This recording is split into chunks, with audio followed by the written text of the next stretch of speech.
Nos acompaña esta mañana Milton Morrison, el vicepresidente de la Asociación de Empresas e Industria Eléctrica. Y yo quiero empezar el diálogo con Milton Morrison hablando de un tema que a ustedes les interesa, y es el tema de la reducción del costo de la energía, porque uno no entiende cómo es que el petróleo, nos dicen, el petróleo venezolano estuvo a 37.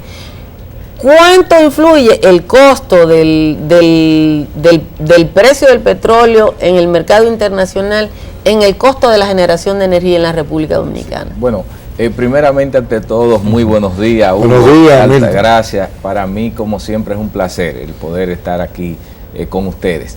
Mire, realmente el tema del impacto que tiene la reducción del petróleo en los mercados internacionales en lo que tiene que ver con el sector eléctrico dominicano es significativo, por lo siguiente.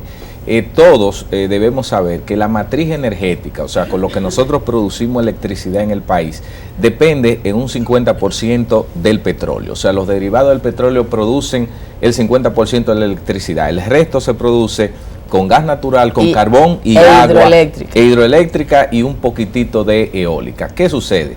Que como el petróleo en el último año, en 1 año y 3 meses, ha caído de una manera significativa, o sea, los precios han estado de $100 y pico a 42 ahora mismo. Menos de la mitad. Menos de la mitad. Eso tiene un impacto en la producción, en el costo de producción de electricidad, porque muchas de las plantas generadoras que producen electricidad, ¿qué sucede? Que como compran un petróleo más barato, por tanto sus costos tienen que ser reducidos. Y ese costos reducidos, por ejemplo, para que tengan una idea, cifras oficiales dicen que el costo promedio de generación al año pasado, a esta fecha, era alrededor de 17 centavos de dólares. Hoy en día marcó, en el informe que saca la CDE de agosto, 11 centavos y pico, digamos 12 centavos. ¿Es una reducción superior a 1/3? Exactamente. Pero Milton, perdón, sí. ¿Y por qué yo no lo recibo eso? Bueno, iba para esa zona. Pero vamos más directo, que muchos números, porque yo no los recibo. Okay. Entonces, ¿qué sucede? Las empresas generadoras han bajado el costo a las distribuidoras que se lo compran. ¿Qué sucede? Las empresas distribuidoras... Explica qué % ha bajado, para que la gente sepa. Sí. De 17 a 11, más de una tercera parte. Exactamente, más de una tercera parte. Si calculamos, es un poco más del 30%, que es significativo. Cuando hablamos, aunque yo menciono las cifras en dólares, en centavos de dólar, porque es más o menos en la tasa en la que se entiende, pero es bastante significativo. O sea, eso cuando se traduce en la industria eléctrica, le transfiere a las empresas distribuidoras un margen de lo que le llaman el valor agregado de distribución, algo muy bueno que les permitiría, si tuviéramos unas empresas distribuidoras bien saneadas y con bajos niveles de pérdida, fueran de las que mejores estuvieran en la región del Caribe y latinoamericana por el margen de ganancia. Ahora, volviendo a lo que decíamos, Hugo, los generadores le han bajado ese precio promedio a la distribuidora, pero ¿qué sucede? Quien baja o sube la tarifa es la Superintendencia de Electricidad a través de una resolución por mandato de ley. La Superintendencia, por diversas razones que ellos han esgrimido, no han bajado la tarifa. Pero al revés, ellos hacen un comunicado, este mes no va a subir la luz. Mira, como que uno... haciéndole un favor. Como que un favor.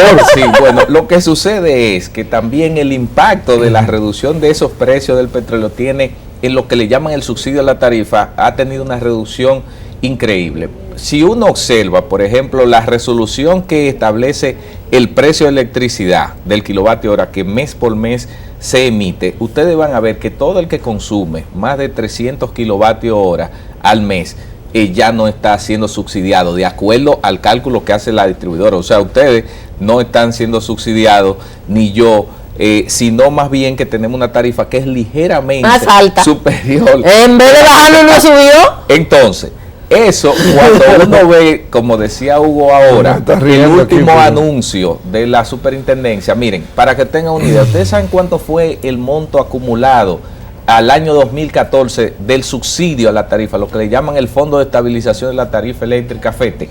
Fueron 14,000 y pico de millones de pesos. Ahora, al cierre de este año, van a ser 1,400 y pico. O sea, que ha habido un ahorro de casi 13,000 millones de pesos, solo por el impacto que tiene la reducción de los precios del petróleo en el tema de el sector eléctrico. 13,000 millones de pesos que de se está ahorro. ahorrando solo por concepto de la tarifa. que se han ahorrado la distribuidora. Bueno, que se ha ahorrado el gobierno, porque es el gobierno o el Estado que le Que transfería a la superintendencia o al sistema eléctrico para poder compensar eso. O sea que es un Milton, esquema totalmente que diferente a lo que teníamos se el año supondría pasado. entonces que tal vez esos 13,000 millones de ahorros debiesen de transferirse al consumidor final en ahorro también, ¿o no? Bueno, ya es una decisión del gobierno. Eso es gobierno ya. Bueno, es una decisión que debe tomar el gobierno, pero vista así, de esa manera, debió ser así. O sea, debió ser un ahorro que se le tradujera al cliente. Ahora, ¿qué sucede?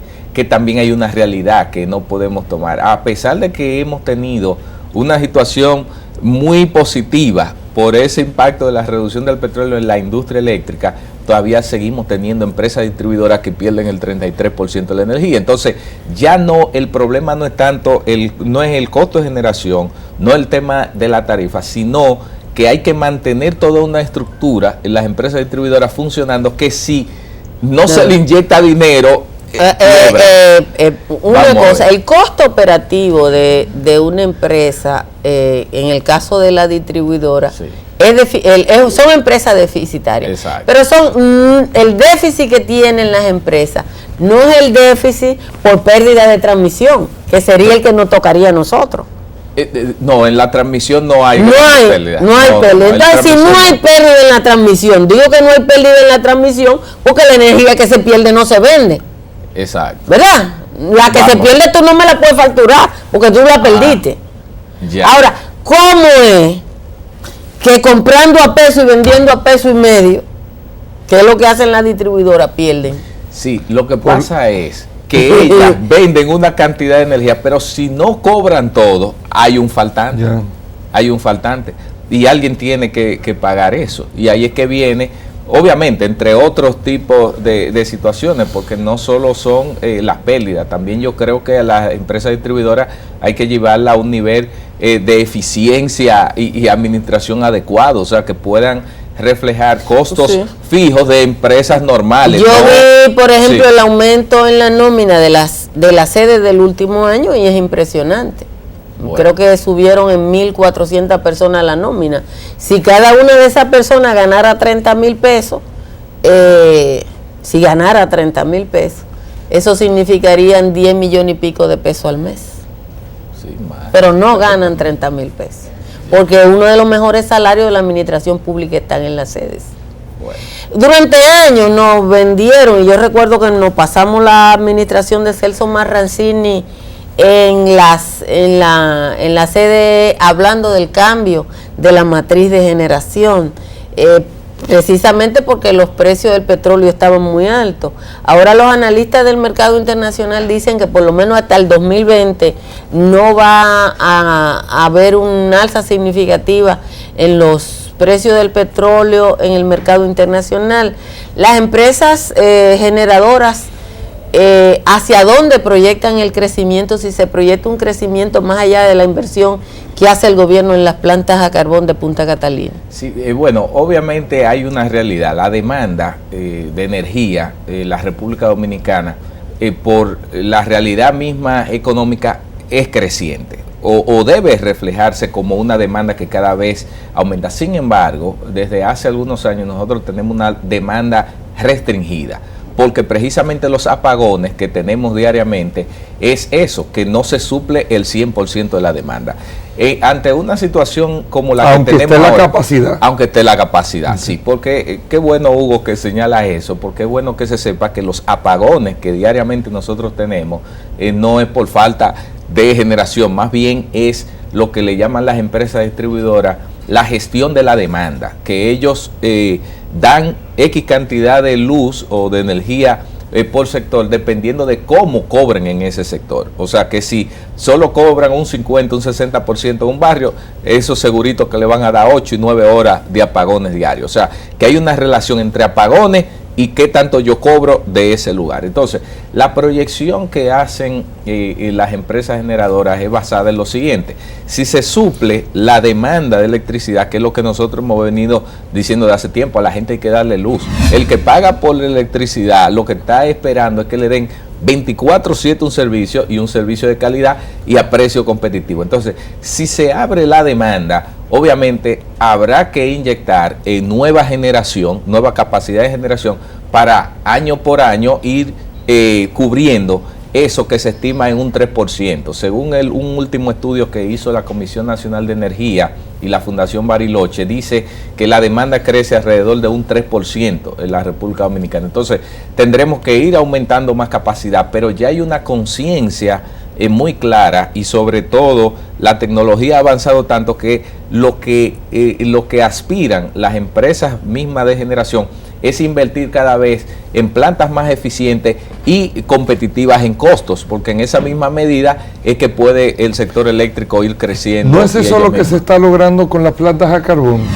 Bueno, lo que pasa, las plantas de carbón todavía están en un proceso de bueno, pero se sabe lo que se está montando ahí. Se sabe lo que se está montando ahí, obviamente. No, pero sorpresa, sí, lo que pasa es con el tema de las plantas a carbón, es que hay que plantearla desde diversos puntos de vista. Aquí solo se analizan las plantas a carbón en términos de que va a entrar una nueva capacidad y que esa nueva planta va a introducir unos precios muy bajos. Miren, cuando uno hace un análisis... No es así.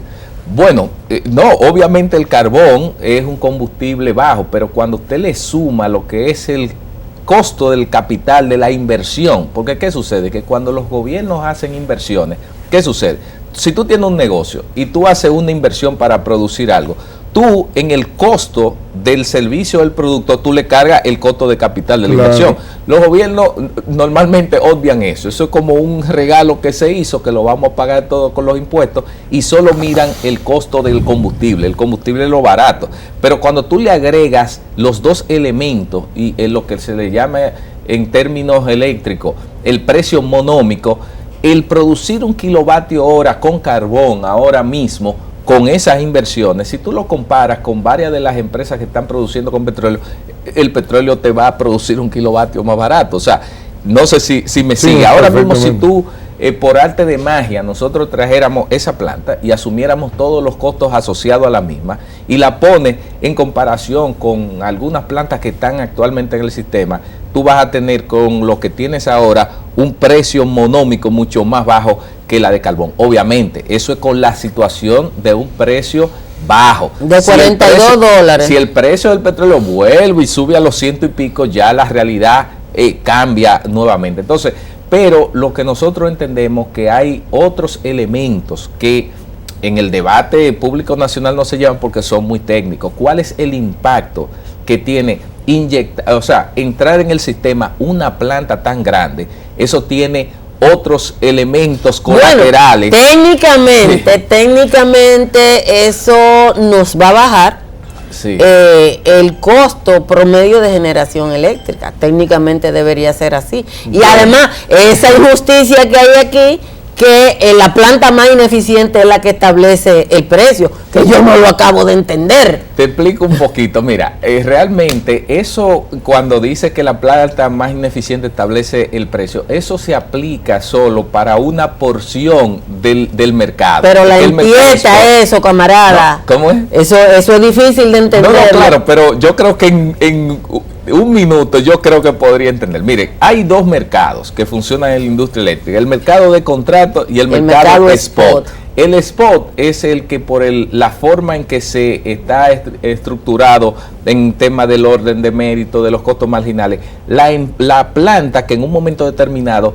entra y genera más alto de la que marca el precio. Pero déjenme decirle algo, desde hace algunos años eso no ocurre así, porque el mercado spot está intervenido. La Superintendencia de Electricidad puso un precio tope. Las empresas que generan mucho más alto de ahí, lo que hacen es perder dinero o prefieren no generar, porque fue intervenido. O sea que eso no funciona tal cual como uno lo funcionaba. Funcionaba, y además funcionaba con el 10% de todo lo que se transaba, porque la mayoría de la energía que se transa en el mercado es a través de los contratos. Y los contratos, como ha bajado todo el precio por el tema del petróleo, así mismo los contratos han bajado. Milton, vamos a hacer una breve pausa para que sigamos tocando esos temas.